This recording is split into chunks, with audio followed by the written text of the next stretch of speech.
Hoje nós vamos falar de alguns temas diferentes ao longo do vídeo. Um deles é a recomendação de compra que a Vale recebeu de uma corretora com grandes expectativas de dividendos. O outro é esse cenário Brasil. A bolsa está subindo nesse momento, só que o cenário ainda é muito adverso, uma série de ruídos acontecendo. O outro é um gestor que eu gosto bastante ali, que foca em smalls, inclusive, tem uma ação em comum que ele tem na carteira, que está apanhando bastante, e ele resolveu ir contra esse consenso do mercado de achar que a taxa de juros deve continuar subindo. Vamos ver a opinião dele, porque eu também gosto de trazer opiniões um pouco contrárias à minha, embora ele seja parcialmente correto. A gente já vai chegar lá. Vamos começar então com o cenário adverso aqui no Brasil, né? A gente pode começar olhando o Tesouro Direto, que suspendeu as negociações pelo 4º dia consecutivo, tá? Devido às altas taxas do Tesouro ali em 2029, 7,75, tá beirando os 8. E até mesmo em 2045 atingindo 7,26, que também é muito alto. Então quem estava dizendo na época, um tempo atrás, que investir no Tesouro IPCA mais 6 é ganho garantido, né, não sei o quê, o negócio já está ultrapassando a marca dos 7, olha que loucura, né? Bom, e aí ele parou e voltou agora no fim da tarde ali, e realmente diminuiu um pouco as taxas, mas olha só, 2045 ainda está acima dos 7,14. 2029 recuou aqui para 7,58, mas ainda são muito altas as taxas de juros. A gente pode ver a curva de juros futuro, que realmente deu uma diminuída, mas ainda está em alta de 0,38% hoje, né? Ele chegou a que maluquice, né? Tá beirando os 16, olha o tamanho da insanidade, né? Óbvio que a situação fiscal está sim caminhando por descontrole, e fica ainda pior todo o cenário quando a gente vê as declarações do Lula, como ele disse ontem, ele totalmente negacionista, né? Dizendo que o mercado não tem nada a ver com o gasto do governo. Lógico que tem a ver, porque o gasto do governo tem a ver com o rombo fiscal, que por sua vez tem a ver com a inflação, que tem a ver com a taxa de juros que sobe para controlar a inflação. Enfim, tá tudo interligado. Nós estamos falando de ações brasileiras, né? Até mesmo a renda fixa ali, o pessoal exigindo um altíssimo valor para investir na renda fixa, altíssima taxa de retorno, é porque nós temos o mundo aqui disponível, né? O cara, para investir na renda fixa do Brasil, ele prefere muitas vezes investir na renda fixa americana ou de outros países ali, porque aqui ainda existe o risco. Então tudo tem a ver, óbvio, né?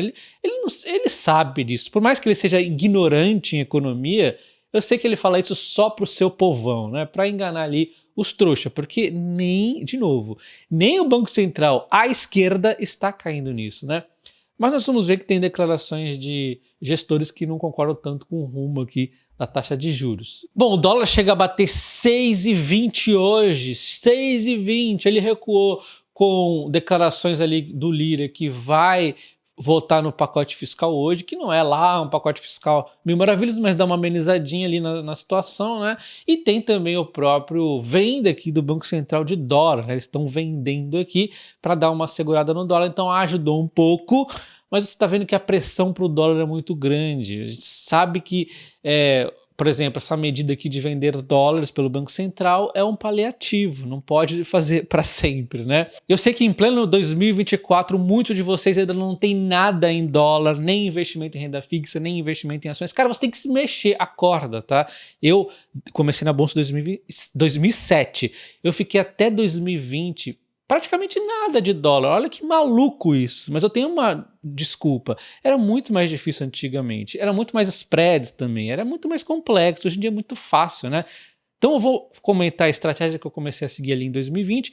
Óbvio que hoje é um pouco diferente. Já vou explicar o porquê também. Mas enfim, o que acontece? 2007 até 2020 eu não tinha essa estratégia porque era extremamente difícil. Para você abrir uma conta numa corretora brasileira, você tinha que ir no cartório, para você ter uma noção. Cartório, eu fui no cartório para abrir minha conta na corretora lá na época. Você imagina em dólar, eu nem sabia como é que abrir uma corretora nos Estados Unidos, eu não sei, era muito complicado. 2020 em diante começou a ficar muito mais fácil ali, né? Então já abri conta no exterior e tudo mais, e tinha estratégia do quê? De ir comprando dólar aos pouquinhos, e quando o dólar chegava a algum valor que naquele momento eu tinha em mente como bacana, eu comprava mais forte. Passou um tempo, eu até subi essa régua, a gente vai subindo aos poucos ali para R$5, e quando o dólar caía abaixo disso, eu comprava mais forte. Eu falei isso inúmeras vezes para vocês. Então é só isso que você tem que fazer, vai comprando aos pouquinhos. Quando o dólar cai mais, um valor que você gosta, aí você acelera a compra, mas sempre vai ali aos pouquinhos comprando, tá? E aí você tem uma reserva de oportunidade para comprar ações americanas. De repente a bolsa cai amanhã, e aí como é que você faz? Você vai comprar tudo de uma vez ao dólar a 6,20 de repente, que vai estar aí amanhã, não sei, né? Então, é complicado. Eu já tenho aqui, ó, na Confiro, por exemplo, 24.500 em dólares, que está me rendendo 5,25 por ano, né? E rende diariamente, né? Então, todo dia que eu estou ganhando juros, além do dólar que não para de subir.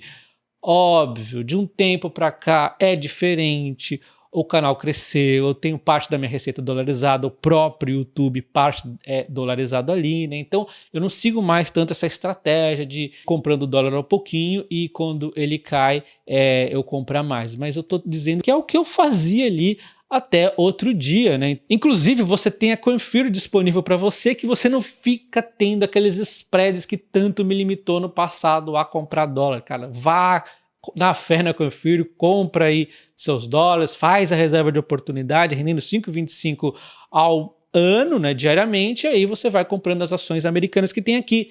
Tem também Bitcoin, né? É tudo aqui correlacionado. Você tem que ter uma estratégia primeiro no dólar, depois fazer uma reserva de oportunidade que você vai montando aos pouquinhos ali, vai comprando ações americanas eventualmente e o Bitcoin, se você quiser, é opcional. O simples fato de você ter ações americanas e o dólar ali, você já está bem diversificado do problema Brasil, não é verdade? Então acorda de uma vez, se inscreva na Confiro e aproveita e utiliza meu código de convite TOPACOINS, que aí você concorre até R$ 1.250 em ações do Banco do Brasil.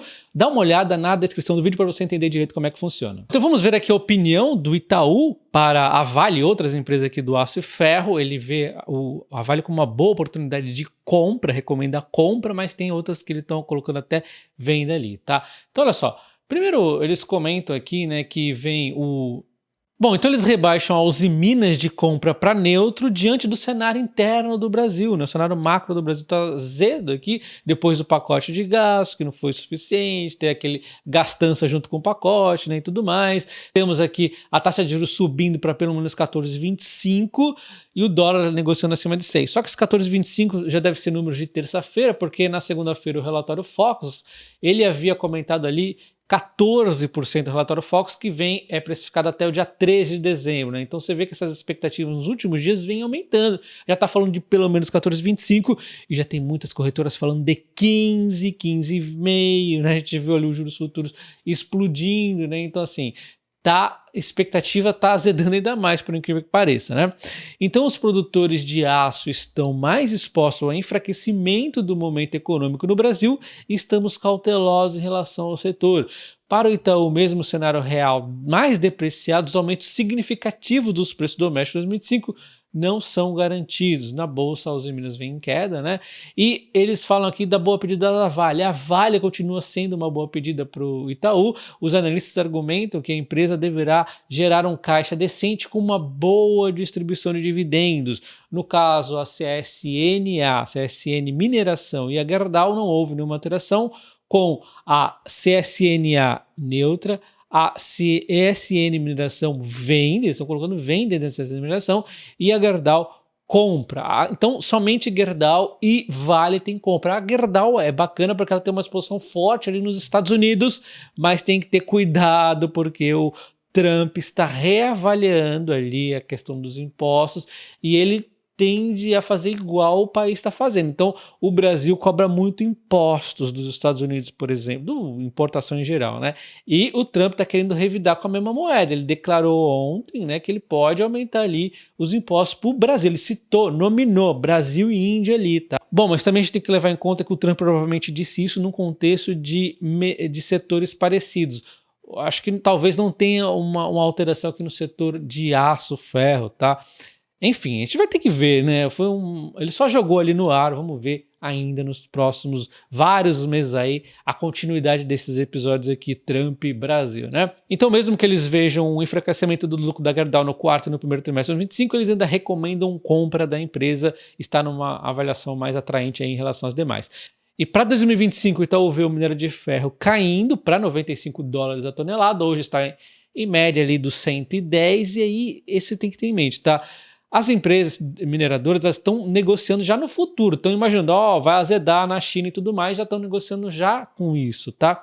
Então o que acontece é que mesmo que vá a 95, ainda é bom, segundo o Itaú, a não ser que vá azedar mais, né? Precisa ver o quanto que esse mercado está precificando de azedo, né? Inclusive a Vale está descontada frente aos seus pares internacionais, né? A gente sempre lembra isso aqui. E o Itaú comenta dois momentos que a China está vivendo. Um que é desempenho na produção industrial e exportação forte, mas atividade de construção fraca e vendas de varejo pouco inspiradoras. É aquela dinâmica que está difícil do setor de construção da China, né? A população envelhecendo, tem aquela questão do boom do setor imobiliário, algumas empresas ali com dificuldades, saíram construindo prédios e casas para tudo quanto é jeito. Então o chinês está cauteloso em relação a novas compras, ele está com o pé no freio ali, né? Então está numa dinâmica de cenário de construção desacelerado, que foi o principal motor da China, por isso que ela está até desacelerando um pouco mais aqui a construção, o resto ainda está bom, e é por isso que nós temos o governo chinês sinalizando que vai mudar um pouco a dinâmica para 2025, tentando impulsionar de novo o setor de construção civil. Por isso que a gente viu a Vale dando aquela disparada, e eu disse para vocês, cara, tá com muito cheiro de uma alta que depois acaba devolvendo, né? A gente não sabe, é uma boa notícia, mas tem isso. Devolveu nos dias seguintes, conforme eu lembrei vocês ontem, né? E estamos nessa. Mas em algum momento, conforme isso realmente de fato for anunciado e concretizado, tende a dar uma melhor impulsionada aqui no setor da China ali de construção, e aí vai melhorar o ferro junto, tá? Aí eu vim aqui no Investidor 10 e peguei o EV/EBITDA, né, dessas empresas para a gente comparar. O EV/EBITDA da Vale, gigantesca Vale, é simplesmente o mais barato de todas essas aqui, seguido da CSN Mineração, 3,97 contra 3,54 da Vale. Isso já mostra que as duas mineradoras estão baratas pelo múltiplo EV/EBITDA, né? E na sequência nós temos a Gerdau aqui com 4,30, que é exatamente a recomendação ali do Itaú junto com a Vale, né? Então acabou aqui que o Itaú está indo mais no certo, vamos chamar, né? Ele foi de duas ações com EV/EBITDA mais descontado e um PL que, embora o PL da Gerdau está mais esticado aqui que o PL da Vale, né? Mas ele está em linha com as outras siderúrgicas, mas PL também varia muito, tem às vezes não recorrente, tem que analisar direitinho ali, né? PVP aí nem dá para a gente comparar de empresas com setores e exposições diferentes, acho que não dá muito certo. Mas enfim, o EV/EBITDA mostra que a Vale está descontada, que a Gerdau está descontada e que a CSN Mineração também, embora a CSN Mineração é importante ver que eles recomendaram venda ali, né? O EV/EBITDA da Gerdau hoje de 4,30, ele está acima dos últimos anos, mas está abaixo da maioria dos anos aqui, né? Que tem dois aqui que são outliers, né? Enquanto na Vale, 3,54 é abaixo da média dela de 4,50, mas também tem dois outliers aqui, né? No EV/EBITDA. Mesmo, se você olhar manualmente mesmo, você vai ver que está abaixo da maioria dos anos, exceto 2021 ali, né? Então, realmente a Vale está a múltiplos descontado frente ao seu histórico também. Bom, então para finalizar o vídeo, vamos à opinião aqui do meu sócio de Ferbasa, né? O Werner da Trígono disse que o Banco Central quer matar formiga com canhão. Aliás, a Ferbasa já foi o maior lucro na minha carteira. Eu cheguei a vender parte dela para focar na Vale, não me lembro de outras empresas ali que eu acabei focando, tá? Eu não me lembro muito bem na época. A Ferbasa chegou a disparar, né? Um período ali. Só que ela caiu muito, aí eu voltei a focar na Ferbasa, comprei mais, e adivinha o que aconteceu? Ela caiu mais, óbvio, né? Caiu bastante ali.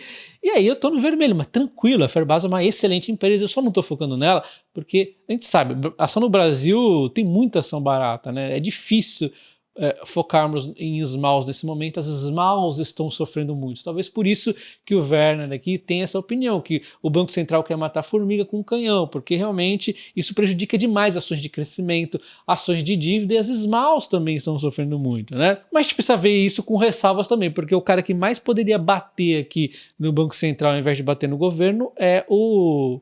Cara, deu branco ali, o cara da Cosan, esqueci o nome. É o Ometo que eu estava querendo falar. O Ometo, ele tá metendo pau no governo, que é o culpado do aumento da taxa de juros, e não no Banco Central, que só está aumentando para controlar a inflação ali, né? Mas enfim, vamos ver aqui o que o Werner falou, né? O Werner falou, estamos com a inflação ligeiramente acima da meta, algo em torno de 0,2 ponto percentual. A política atual está usando um canhão para matar uma formiga. O dano que isso causa à economia com desemprego e retração da atividade econômica é muito maior do que tolerar uma inflação um pouco acima do centro da meta. Bom, Quando a inflação estava 3,5, esse era o discurso dos comunas. Não, que a inflação está 3,5 e a taxa de juros está muito alta, o maior juro real, não sei o quê. Olha onde foi o maior juro real. Ficou maior ainda a inflação, a taxa de juros. Por quê? Porque a inflação não parou de subir. O Banco Central está vendo o futuro, o Banco Central está vendo amanhã.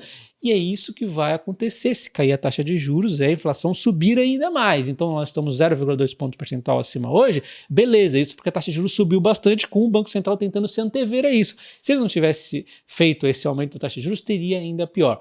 Mas eu tenho também que admitir que o aumento da taxa de juros, ela tem um efeito que é mais gradativo ali, né? Não é da noite para o dia, então vai começando a fazer o efeito aos poucos ali. Então talvez aumentar a taxa de juros, continuar aumentando a taxa de juros tão rápido assim, talvez não seja o mais apropriado. Eu achei legal até o momento, mas a partir do ano que vem aumentar mais um e mais um de novo, talvez seja mais. Não sei, vamos ter que avaliar com calma, é muito cedo para dizer isso, porque de fato o que está acontecendo é a inflação subir, mesmo com a taxa de juros alta, né? Vamos ver se ela consegue resfriar um pouco a inflação nos próximos anúncios ali, tá? Mas é isso que o Banco Central está fazendo, está se antecipando. Se não tivesse antecipado, esse 0,2 seria quanto? Seria muito mais, né? Então, o Banco Central está correto na minha visão, tá? Até o momento. Bom, na leitura, então, a Selic prejudica, inclusive, a própria arrecadação de impostos, que, por sua vez, agrava a situação fiscal do governo. Quem agrava a situação fiscal do governo é o próprio governo, gastando demais, né? Ele fala que quem paga essa conta, os juros altos recaem sobre o governo, sobre o tesouro. Isso gera necessidade de aumentar o imposto, o que é insustentável. Insustentável é tanta gastança, porque aí você gasta demais e você gera mais impostos. Eu sou totalmente contra o imposto. O imposto não é o caminho certo. Inclusive, o governo já está conhecendo a curva de Laffer em algumas frentes aí. O imposto sobre compras no exterior é um grande exemplo disso, né? A Shopee, a AliExpress e tudo mais, já colocaram logo 100% de imposto, abaixo de $50 também colocaram lá, sei lá, 70, não sei quanto, ICMS, o cacete A4. O que aconteceu? Curva de Laffer bateu na porta. Opa, peraí, eu aqui, eu existo, tá? E aí o que acontece é que as pessoas estão comprando menos, né? Deve ter até diminuído a arrecadação, provavelmente. Eu sei que já ferrou os Correios, aquela parte do prejuízo deles, eles não falaram, é esse imposto aí. E aí se o Correio tem um prejuízo de 2 bilhões em pouco, quem tem que cobrir é o governo. Então também é uma forma de ter mais uma vez um prejuízo ali, né? Então olha só como é uma porcaria de ideia aumentar os impostos assim, né? Mas ele colocar a culpa na Selic aumentando, a Selic aumentando é para controlar a inflação, que seria pior ainda a inflação. Então assim, eu concordo até certo ponto. Talvez continuar a aumentar a taxa de juros de 1 ponto percentual no ano que vem. Talvez em algum momento o Banco Central passe esse ponto, né? A gente chega ali na dominância fiscal. Mas é cedo para dizer. Não posso discordar do Banco Central até o momento que eu for discordar, né? Enfim, no momento o culpado é todo o governo, né? Ele também não deixou de falar do papel do governo nessa história, né? A pior das expectativas ocorreu sobretudo depois do pacote fiscal de 70 bilhões em 2 anos, visto que é insuficiente, além da isenção do imposto de renda para quem ganha 5 mil. Embora o governo diga que o impacto fiscal é neutro, parte do mercado ainda é cético sobre essa medida. É totalmente cético. 5 mil não vai compensar aquele imposto novo, olha lá o imposto novo, de 50 mil para quem ganha mais de 50 mil ali, que inclusive ia afetar os dividendos, e adivinha como é que é o governo? 50 mil reajustados pela inflação? Óbvio que não, 50 mil fixo, e aí daqui a 10 anos todo mundo está pagando imposto, é uma maravilha, né? Então, assim, eu não concordo muito não, tá, com isso. A título de curiosidade, o fundo da Trígono aqui, as Smalls, elas tendem a ganhar muito do Ibovespa e da CDI quando você escolhe boas empresas. Você pega aqui, ó, uma visão mais otimizada do tempo, você vê eu dando porrada a Trígono aqui no CDI, só que você vê no último ano, tá levando um cacete de louco, né, do CDI. Tá perdendo aqui feio, menos 13%. Se pegar o ano atual, é pior ainda, vai para menos 16%. Então, a título de curiosidade, vamos ver 2 fundos aqui da Trígono. Um focado em esmalte, tem a Kepler Weber, a Schultz, a Tupi, a Leve, a Ferbasa, né? A São Martinho, aí tem outras empresas aqui, PetroRecôncavo também. E aí tem um que é liberado para algumas empresas maiores também, mas também é muito focado em esmalte, né? Tem a Tupi de novo, a Leve, a Kepler, a São Martinho, a Ferbasa de novo, a Irani, olha, o Banco Amazônia, olha só, o Banco do Brasil, e tem também aqui a Sanepar, né? É que essa PR11, provavelmente por isso que cai aqui, enfim. E aí nós temos então ele bastante focado em empresas smalls, né? E aí realmente vai sofrer com a taxa de juros mais alta, assim como quem tem empresas de dívida também vai sofrer, né? E aí, enfim, a decisão do Werner foi diferente do Ometo, ele foi reclamar do Banco Central, o qual eu não concordo, né? É como se eu pegasse dengue e fosse culpar o médico que tá me receitando, sei lá, dipirona, que é ruim pra caramba aquele negócio. Não, a culpa é do médico ali que tá me receitando dipirona, né? Sendo que, na verdade, o culpado é quem deixou a água parada e aí a dengue procriou lá e tudo mais. Então, é isso, né? O culpado, o governo é o cara que deixou a água parada, o Banco Central é o médico que tá receitando ali um remédio, que é o dipirona, que é amargo pra caramba, paciência, né? Enfim, aí tá um investidor extraordinário, eu gosto muito das opiniões dele, mas eu não concordo muito com essa visão econômica dele. Deixa aí nos comentários o que você acha. Um abraço e até o próximo. Valeu!